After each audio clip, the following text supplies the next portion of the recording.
Good morning students. Lockdown को मद्देनजर रखते हुए विवेकानंद उच्च माध्यमिक विद्यालय ने ऑनलाइन क्लासेस शुरू की है, जिसमें मैं मदन मोहन शर्मा आप लोगों को फिजिक्स पढ़ाऊंगा और आप कंटिन्यू घर में बैठकर अपने नोट्स भी तैयार कीजिए और पढ़ाई भी कंटिन्यू कीजिए, ताकि आप लोग अपने इस समय का, इस लॉकडाउन वाले समय का सदुपयोग कर सकें। तो आज से कंटिन्यू अपने नोट्स बनाना, कोई दिक्कत हो तो मुझे संपर्क कर सकते हो और आप लोग कंटिन्यू अपने तैयारी करो, पढ़ाई की तैयारी करो। तो फिजिक्स में आपके 12th फिजिक्स हम शुरू कर रहे हैं आज। तो 12th फिजिक्स के तहत फर्स्ट यूनिट है विद्युत की। उस विद्युत की को हम स्टार्ट करते हैं। विद्युत की पहली यूनिट है स्थिर विद्युत की।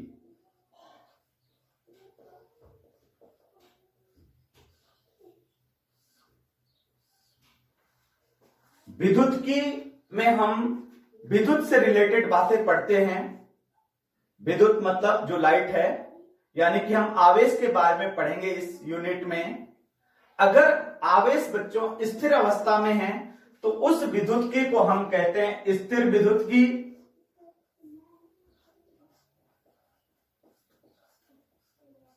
स्थिर विद्युत की, इसमें आवेश स्थिर अवस्था में है। और अगर आवेश गतिशील अवस्था में है तो उसको कहते हैं हम गतिक विद्युत की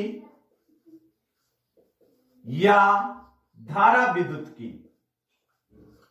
इसमें आवेश गतिशील अवस्था में है। विद्युत की, विद्युत से रिलेटेड बातें, यानी कि आवेश के बारे में पढ़ेंगे। आवेश अगर स्थिर अवस्था में है तो स्थिर विद्युत की, और आवेश अगर गतिशील अवस्था में है तो गतिक विद्युत की। फर्स्ट यूनिट हमारे पास है स्थिर विद्युत की और सेकंड यूनिट हमारे पास है गतिक विद्युत की। ये तो हम बाद में डिस्कशन करेंगे। फर्स्ट यूनिट है बच्चों स्थिर विद्युत की। ये बोर्ड परीक्षा में 7 नंबर की आती है। इस स्थिर विद्युत की को हमने फर्दर 4 चैप्टरों में डिवाइड किया है। चैप्टर नंबर 1 विद्युत क्षेत्र, चैप्टर नंबर 2 गाउस एवं इसके अनुप्रयोग, गाउस एवं इसके गाउस का नियम, गाउस का नियम एवं इसके अनुप्रयोग। तीसरा चैप्टर है विद्युत विभव, विभव। और चौथा चैप्टर है बच्चों धारिता। इन चारों चैप्टरों में आवेश जो होगा वो स्थिर अवस्था में होगा। स्थिर आवेश सबसे पहले विद्युत क्षेत्र उत्पन्न करता है। तो पहले चैप्टर का नाम, जो पहला चैप्टर है, वो विद्युत क्षेत्र से रिलेटेड है। तो विद्युत क्षेत्र के बारे में हम आज पहला चैप्टर शुरू कर रहे हैं। चैप्टर नंबर 1 विद्युत क्षेत्र।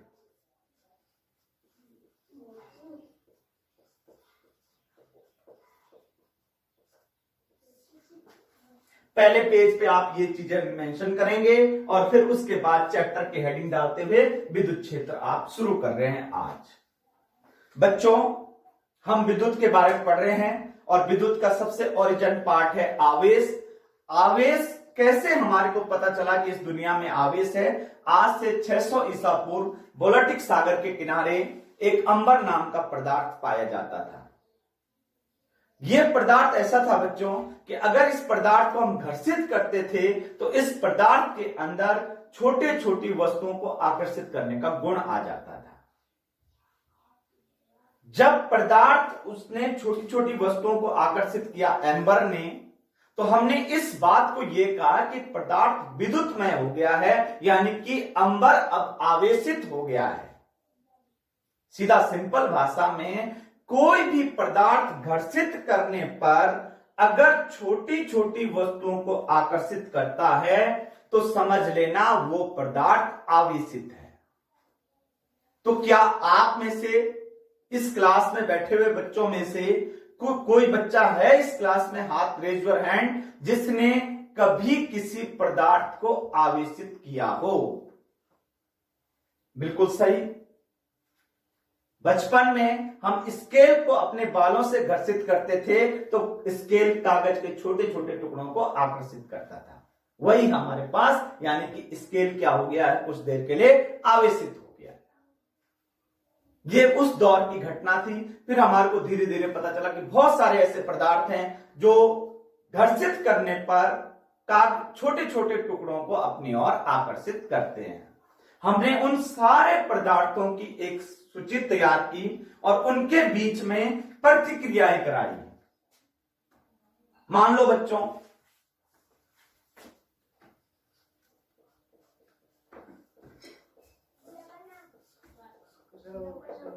आवेश की जो हम बात कर रहे हैं, जितनी भी आवेशित वस्तुएं, कैसे पता चला ये आवेशित है? जब उसने छोटे छोटे टुकड़ों को आकर्षित किया।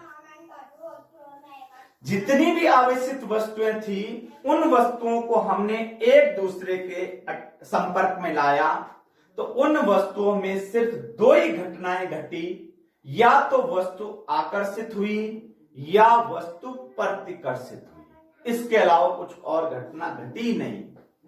तो इस बात से हमने ये निष्कर्ष निकाला तो कि आवेश दो प्रकार के हैं, एक वो जो आकर्षित हो रहे हैं और एक वो जो प्रतिकर्षित हो रहे हैं।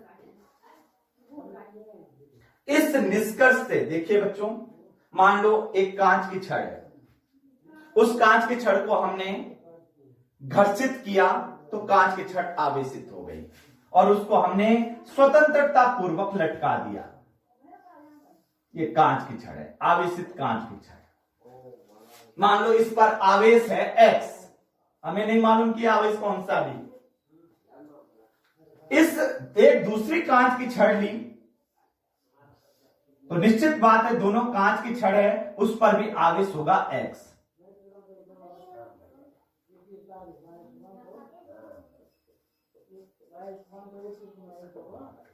तो हम क्या देखते हैं, जब हमने इन दोनों को एक दूसरे के पास में लाए, स्वतंत्र पूर्वक लटका रखा था हमने इसको, जब आवेशित कांच की छड़ को आवेशित अन्य आवेशित कांच की छड़ के पास लाए तो ये दोनों छड़ें एक दूसरे से दूर भागी, यानी कि प्रतिकर्षित हुई। फिर हमने इसी प्रयोग को फिर दोहराया। कांच की छड़ के पास, आवेशित कांच की छड़ के पास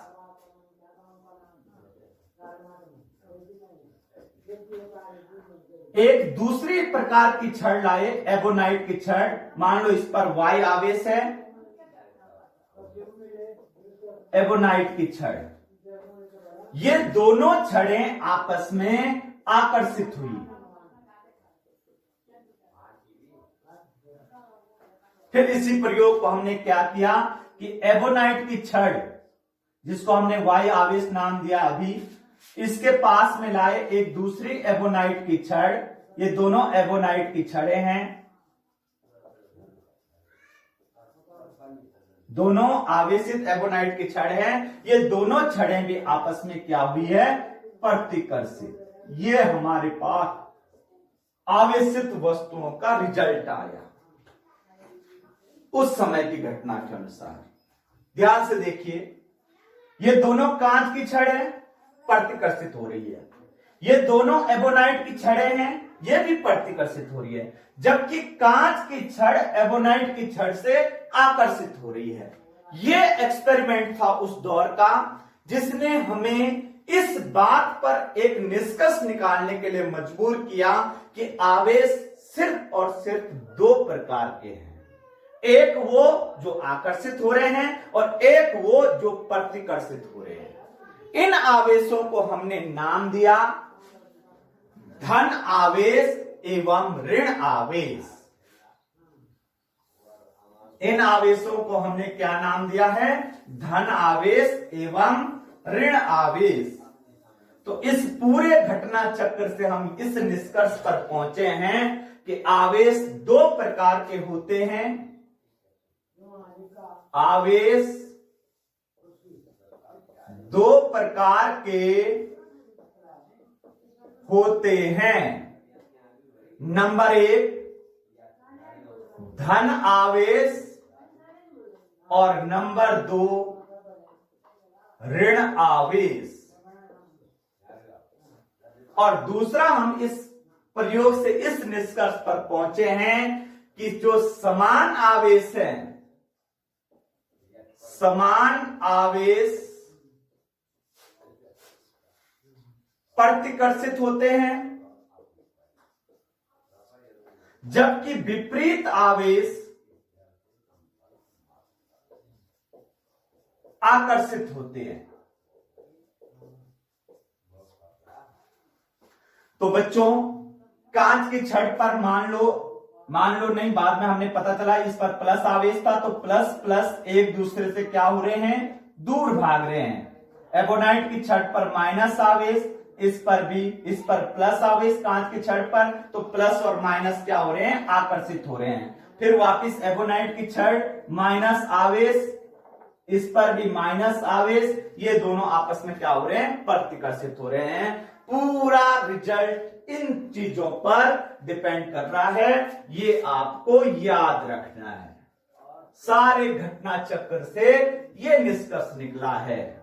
और निष्कर्ष क्या है, आवेश दो प्रकार के, धनावेश एवं ऋणावेश।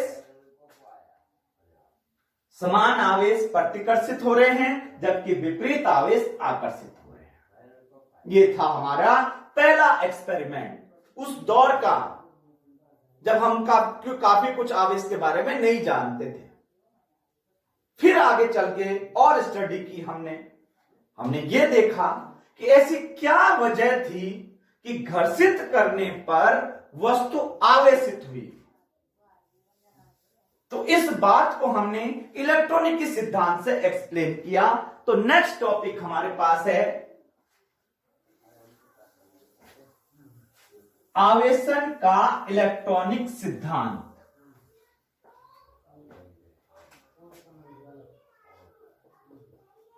आवेशन का इलेक्ट्रॉनिक सिद्धांत। आवेशन का इलेक्ट्रॉनिक सिद्धांत क्या कहता है बच्चों? परमाणु की खोज हो चुकी थी। परमाणु की खोज में हमारे को यह पता लग गया था कि सभी पदार्थ परमाणु से मिलकर बने हैं। परमाणु के भीतर तीन प्रकार के कण होते हैं, प्रोटॉन, इलेक्ट्रॉन और न्यूट्रॉन। प्रोटॉन धनावेशित कण होता है, इलेक्ट्रॉन ऋणावेशित कण होता है, जबकि न्यूट्रॉन अनावेशित कण होता है।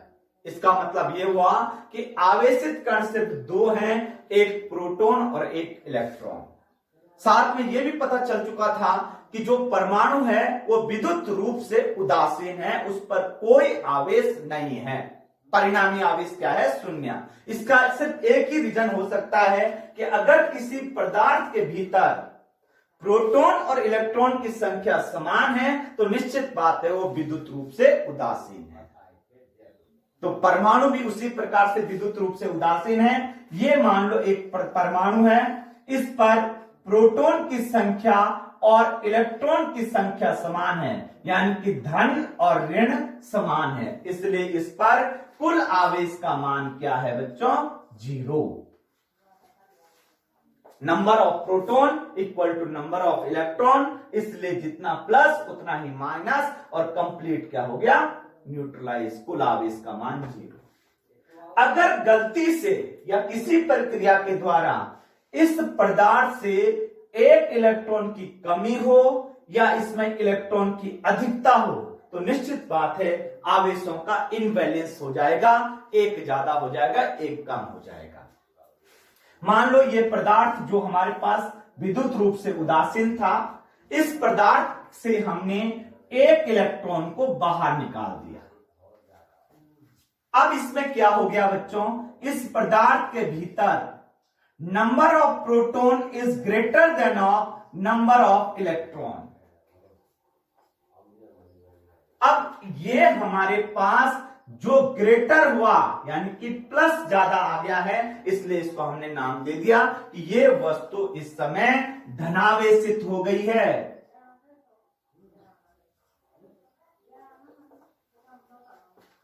ये धनावेशित कब हो रही है? जब इसमें से इलेक्ट्रॉन बाहर निकल रहा है। इसके अलावा हो सकता है बच्चों दूसरे स्टेप में इस वस्तु पर एक इलेक्ट्रॉन आ जाए। अगर इसमें एक इलेक्ट्रॉन आता है तो निश्चित बात है number of proton is less than of number of electron, तो ये ऋणावेशित है। इलेक्ट्रॉन की संख्या ज्यादा हो गई, प्रोटॉन की संख्या कम हो गई, इसलिए ये कैसे हो गई है? ऋणावेशित। इस पर आवेश कौन सा आ गया है? ऋण आवेश। इस घटना चक्र को हमने शॉर्टकट शब्दों में या सिंपल भाषा में इस तरीके से याद रखना है। याद रखने का तरीका कि जब तक इलेक्ट्रॉन गया नहीं या जब तक इलेक्ट्रॉन आया नहीं तब तक वस्तु आवेशित नहीं होगी। इसका मतलब यह हुआ कि इलेक्ट्रॉन ही आवेशन के लिए रिस्पॉन्सिबल है। मूल कण कौन सा आवेशन का? इलेक्ट्रॉन। इसका एक एग्जाम्पल याद रखना, यह सोडियम है। सोडियम परमाणु 11 प्रोटॉन है, 11 इलेक्ट्रॉन है, पूर्ण रूप से न्यूट्रलाइज, इस पर कोई आवेश नहीं है। अगर मान लो इस सोडियम परमाणु से एक इलेक्ट्रॉन बाहर निकल जाता है तो इस पर एक धनावेश आ गया। अब यह धनावेशित हो गया इलेक्ट्रॉन जब बाहर निकला। इसी प्रकार से क्लोरीन है, पूर्ण रूप से कोई आवेश नहीं है। अगर इस क्लोरीन के पास एक इलेक्ट्रॉन आ जाए तो यह क्लोरीन नेगेटिव चार्ज हो जाता है। इस पूरे डिस्कशन से हम ये इस बात पर पहुंचे हैं कि जो हम ये कह रहे हैं कि दो आवेश है, धनावेश और ऋण आवेश। तो धनावेश का मतलब यह है किसी वस्तु पर धन आवेश होने का कारण, धन आवेश किसी वस्तु पर तब होगा जब इलेक्ट्रॉन की कमी होगी। दूसरे शब्दों में इलेक्ट्रॉन जाएंगे, उस वस्तु से अगर इलेक्ट्रॉन जाएंगे तो निश्चित बात है वो वस्तु क्या होगी? धनावेशित। जबकि ऋण आवेशित, कोई वस्तु ऋण आवेशित तब होगी जब उसमें इलेक्ट्रॉन की अधिकता होगी, यानी कि इलेक्ट्रॉन बढ़ेंगे। ये डिस्कस आपने याद रखना है, ये बार बार आपसे पूछा जाएगा। सिंपल, धनावेश में द्रव्यमान जो होगा वस्तु का मास, उसमें कमी आएगी, जबकि ऋणावेशित वस्तु का जो मास होगा उसमें बढ़ोतरी होगी। इलेक्ट्रॉन जाएंगे, कुछ ना कुछ तो मास हो गई उसका, तो इलेक्ट्रॉन जाएंगे तो निश्चित बात में द्रव्यमान में कमी, और इलेक्ट्रॉन आएंगे तो द्रव्यमान में बढ़ोतरी। ये आपने याद रखना है। अभी तक पढ़ाए हुए बातों में से आपको सिर्फ 3 बातें अपने दिमाग में रखनी है, सिर्फ 3 बात। फर्स्ट बात है कि आवेश 2 प्रकार के होते हैं, बिल्कुल, धनावेश और ऋणावेश। दूसरी बात आपको याद रखनी है कि धनावेश वस्तु तब होगी जब वस्तु से इलेक्ट्रॉन जाएंगे, और ऋणावेश वस्तु तब होगी जब वस्तु में इलेक्ट्रॉन आएंगे। और तीसरी बात है कि समान आवेश जो होंगे वो आपस में प्रतिकर्षित होंगे, और विपरीत आवेश जो होंगे वो आपस में आकर्षित होंगे। इंट्रोडक्टरी शुरुआत की बात जो हम कर रहे हैं आज के टॉपिक की बात, इतनी सी बात आप समझे हो, इससे ज्यादा आपसे कुछ नहीं पूछा जाएगा। ये आपने एक कहानी की तरह समझी है, कि आवेश का जनरेट कैसे हुआ, कैसे हमें पता चला कि आवेशित होती है। आप में से कई बच्चे ऐसे जिन्होंने वस्तु को आवेशित किया हुआ है, बिल्कुल सही। उसके बाद हमारे को ये पता चला कि दो आवेश होने के बाद हम ये कह सकते हैं कि दो आवेश जो हो रहे हैं वो किसके कारण हो रहे हैं, सिर्फ और सिर्फ इलेक्ट्रॉन के स्थानांतरण के कारण। इलेक्ट्रॉन आ रहा है तो ऋण आवेशित, इलेक्ट्रॉन जा रहा है तो धन आवेशित। दूसरी बात हमने ये सीखी है कि जो समान आवेश होंगे वो आकर्षित होंगे, प्रतिकर्षित होंगे, और जो विपरीत आवेश होंगे वो आकर्षित होंगे। ये आपका था आवेश की जनरेशन। अब हम किसी भी वस्तु को आवेशित कैसे कैसे कर सकते हैं, अगले पार्ट में हम ये चीजें सीखते हैं। Thank you.